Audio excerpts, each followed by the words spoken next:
is to develop New Bedford. And it's the largest Scallopin community, by the way, I think in the country, maybe in the world.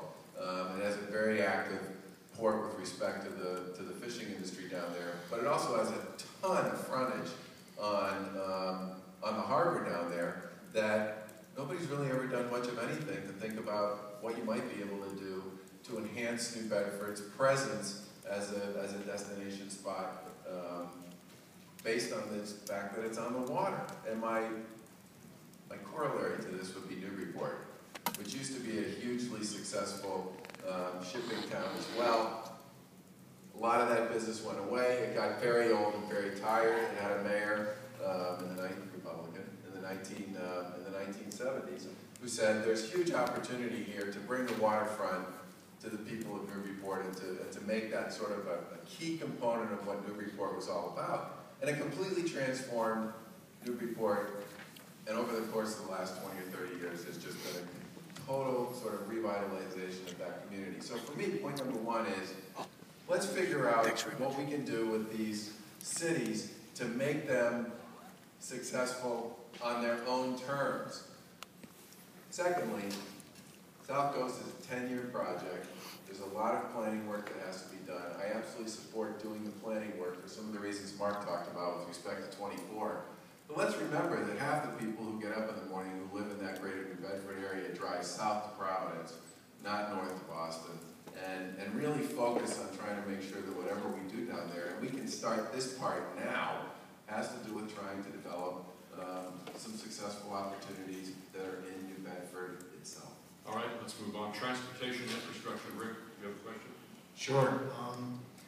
One of the challenges is the continued increase in cost of transit in the MBTA region and the lack of transit service in the RTAs in the rest of the state. Yet transit continues to be both a critical solution in terms of dealing with congestion, access to jobs, and in the RTAs and in these gateway cities, frankly, an opportunity to work at night or even travel on the weekends to get your groceries. What's your transit strategy? How will you finance it? And how will you make sure it's really there for people who don't have any other option? And second, will allow our Commonwealth to grow effectively. Charlie, we'll start with you on this one. Well, let's start with the RTAs. That service in most of those gateway cities, you're absolutely right, Rick, is a huge part of sort of how people get around there. But there was a study that was done a few years ago by the Inspector General who compared the way the RTA system works to the way the transportation system that Health and Human Service runs works. And at the risk of getting a little wonky, and I apologize in advance on that, the RTA system is basically a single bid to a single provider who then provides all of the services. The way the Health and Human Service system works to transit people around is it's more like eBay, where you buy a ride and a whole bunch of vendors are pre-qualified to provide the service, and you buy the ride from the one who gives you the best bid at the time that you're looking for the ride. And their cost, the Health and Human Service, this is the same government, okay? The Health and Human Service cost per ride was 50%. 50% of what the cost of the RTA system was. So point number one, don't always presume that there isn't a better idea out there, a different way of thinking about providing the service, because sometimes they're actually located right in the same administration that you work in. Number two, I think the big issue in transit is always going to be, and will continue to be, what is the right distribution of fare recovery from riders relative to general taxpayers. And that's always going to be an ongoing conversation, and we've made some progress in making that more consistent with where it sits nationally over the course of the past few years, which I think is a good thing. And then the final thing I would say, I think it's worth thinking about the routes and the runs on the routes and the passengers on the routes. There was a pretty sophisticated proposal that the MBTA put together a few years ago that demonstrated that they had a ton of routes with a very small ridership. So small that if you come up with a different way of transporting those folks around, you probably could have saved a lot of money. And I think we need to be doing more of that as well. Mark Fisher. Yeah, the simple solution of this is it's government run. Our government runs our post office, which is in debt. It's looking to run our healthcare system, which is going to be a disaster. And it's running transportation. is it about government-run programs that makes them run amok? Well, Charlie just mentioned another system that had much lower expenses. Why is that? Because they have competition. If we pay our toll takers $80,000 a year and $130,000 a year with overtime, what are we paying the drivers on our MBTA buses?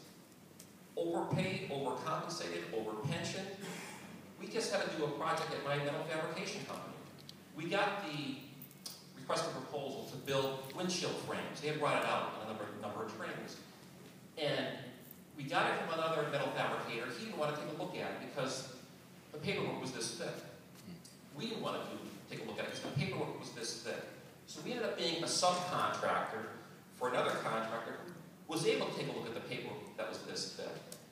But we laughed at our work because all this paperwork that an engineer was paid to go through and make the colorful diagrams and so forth and so on, we made that part, the windshield frame, with a sketch on the back of a napkin. We're paying engineers and people in government-run businesses, or agencies, to do things that aren't necessary. The overburdensome rules and regulations that I talk about with businesses is also a part of transportation in every other government agency. You need people from outside of government to go in and take the discipline that's used to make businesses profitable and do the same thing in government, whether it be transportation or any other agency. We have about 15 minutes left in our hour. We've been a lot of this morning. Let's move things along. Dan O'Connell, transportation infrastructure. RD, I'd like to go to some non-traditional infrastructure, broadband, high-speed internet. What could you do as governor to stimulate the private sector to bring high-speed internet throughout the state? The ability for people to work at home and to bring a level of internet coverage and speed that other countries see, but we don't here in Boston and Massachusetts. Mark, why don't you start this round? So the question is, what can government do to stimulate private industry? And again, I don't want to pander to individuals or to individual industries or individual regions. We create this rising tide with lower costs of the business through taxes and overburdensome rules and regulations, the fad funding of industries, and we remove the inventory tax. That will attract private industry. It's their job to do it. And if the government would try to do it, we end up with the same problem we have with overburdensome rules and regulations and costs in transportation. So we make Massachusetts business friendly, and if there's a need for higher broad speed internet access, private industry will come here, but they're not now because of all the reasons I just mentioned. Charlie Baker, quickly. I think about the broadband question sort of the way I think about telephone lines back in the old days, or cable service and that sort of thing.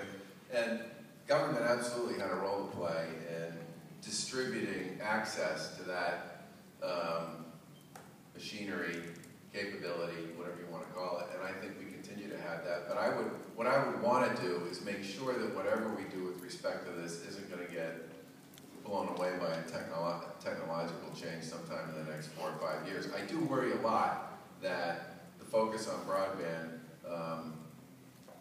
may be missing out on the fact that broadband may not be the path through which a lot of information moves at some point within 5 or 10 years. So my answer would be, if we can conclude that broadband has a shelf life that's worth investing in, then I think we should invest in it to make sure that every part of the state has the ability to access it. We ought to make sure that that's in fact going to be the means and the mechanism through which individuals and businesses are moving data and information around 4, 5, 10 years from now, because let's face it, times have changed a lot in a very short period of time with respect to how we move data. We've talked a little bit about energy.